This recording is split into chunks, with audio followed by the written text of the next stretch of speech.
माता वैष्णो देवी और उनके परम भक्त श्रीधर की कथा बहुत ही सुंदर और भक्ति से भरपूर है। इसी कथा के माध्यम से दुनिया को माता के भैरवनाथ के साथ युद्ध और उनके कन्या रूप से देवी रूप में प्रकट होने के बारे में पता चला। कटरा के पास हंसाली गांव में ब्राह्मण परिवार श्रीधर और उनकी पत्नी सुलोचना रहते थे। वे माता रानी के बहुत बड़े भक्त थे, लेकिन बहुत गरीब और निसंतान थे। जब भैरवनाथ ने पूरे गांव में माता की पूजा और नाम लेने पर रोक लगा दी, तब केवल श्रीधर और उसकी पत्नी दोनों निर्भीक होकर माता की भक्ति करते रहे। उन्हें माता वैष्णो देवी पर पूर्ण विश्वास था।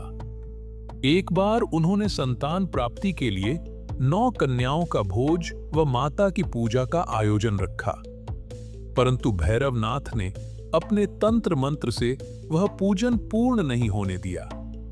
जब सुलोचना अपने व्रत पूर्ण नहीं होने पर बहुत दुखी हो गई, तब श्रीधर ने अपनी पत्नी को माता पर विश्वास रखने की बात कही। माता सब ठीक कर देगी, तुम चिंता मत करो। अगले ही दिन अचानक उनके द्वार पर 9 दिव्य कन्या आकर खड़ी हो गईं। वे और कोई नहीं, स्वयं आदि शक्ति थीं, जो अलग अलग रूपों में आई थीं। श्रीधर व उसकी पत्नी ने उन 9 दिव्य कन्याओं को प्रेम पूर्वक भोजन कराया व विधिवत पूजन किया। माता वैष्णो, जो दिव्य कन्या के रूप में आई थीं, उन्होंने श्रीधर से कहा कि तुम पूरे गांव को बुलाकर भंडारा कराओ और उस भंडारे में भैरवनाथ को भी निमंत्रण देना। श्रीधर ने पत्नी की ओर देखकर व्याकुलता पूर्वक दिव्य कन्या से कहा कि वे तो निर्धन हैं, वे इतने बड़े भोज के लिए अन्न की व्यवस्था कैसे करेंगे? तब दिव्य कन्या ने कहा, सब प्रबंध हो जाएगा, बस तुम गांव वालों और भैरवनाथ को निमंत्रण दे आओ। दोनों पति पत्नी माता के विश्वास के साथ पूरे गांव में कल के भंडारे का निमंत्रण देने निकल पड़े। बाद में श्रीधर भैरवनाथ की गुफा में गया और विनम्रता पूर्वक भंडारे का निमंत्रण दिया। भैरवनाथ को बड़ा अचंभा हुआ कि श्रीधर जैसा गरीब आदमी भंडारा कैसे करवा सकता है।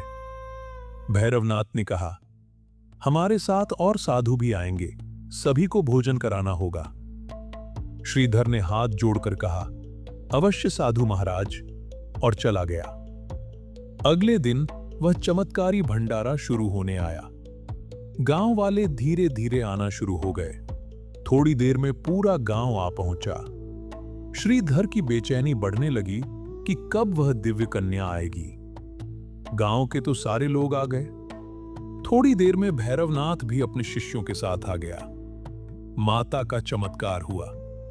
छोटी दिव्य कन्या भोजन के साथ प्रकट हुई और श्रीधर से कहा कि भंडारा आरंभ करो।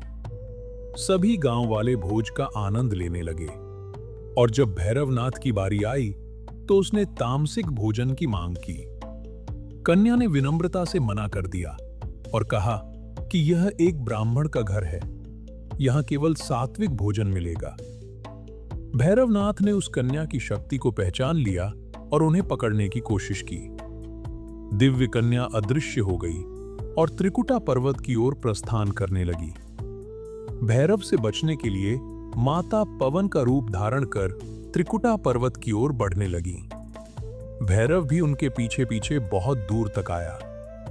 इस यात्रा के दौरान माता ने कई पड़ाव पार किए। बाण गंगा। प्यास लगने पर माता ने धनुष से बाण चलाकर जल की धारा निकाली, जहां माता ने अपने केश धोए। चरण पादुका। जहां माता ने रुककर पीछे मुड़कर देखा, वहां उनके चरणों के निशान बन गए। अर्धकुमारी। यहां माता ने एक गुफा में 9 महीने तक तपस्या की। गुफा के द्वार पर श्री हनुमान जी पहरा दे रहे थे। माता को पता था कि भैरवनाथ उन्हें ढूंढता हुआ अवश्य यहां आएगा। जब भैरवनाथ ने अपनी शक्तियों से माता को खोज लिया, तो वह तुरंत गुफा के द्वार पर पहुंचा। वहां हनुमान जी और भैरवनाथ के बीच युद्ध हुआ, तो माता गुफा की दूसरी ओर से रास्ता बनाकर बाहर निकली। अपनी शक्तियों के अभिमान में चूर भैरवनाथ माता को पहचान नहीं सका और युद्ध करने के लिए दौड़ा।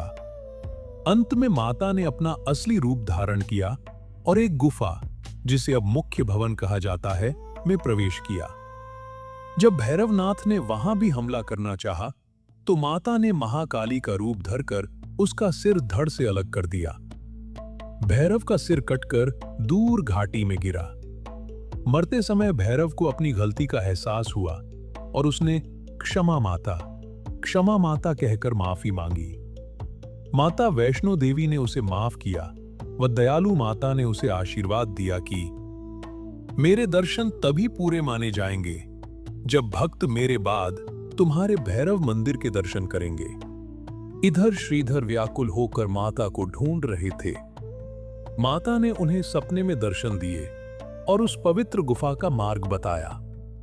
श्रीधर वहां पहुंचे और माता की 3 पिंडियों महाकाली, महालक्ष्मी और महासरस्वती की पूजा शुरू की। श्रीधर और सुलोचना के 4 पुत्र हुए और माता के आशीर्वाद से श्रीधर का वंश आगे बढ़ा और आज भी उनके वंशज माता की सेवा में लीन हैं। प्रेम से बोलो जय माता दी। दोस्तों, ऐसी ही कहानियां सुनने के लिए चैनल को सब्सक्राइब करें। धन्यवाद।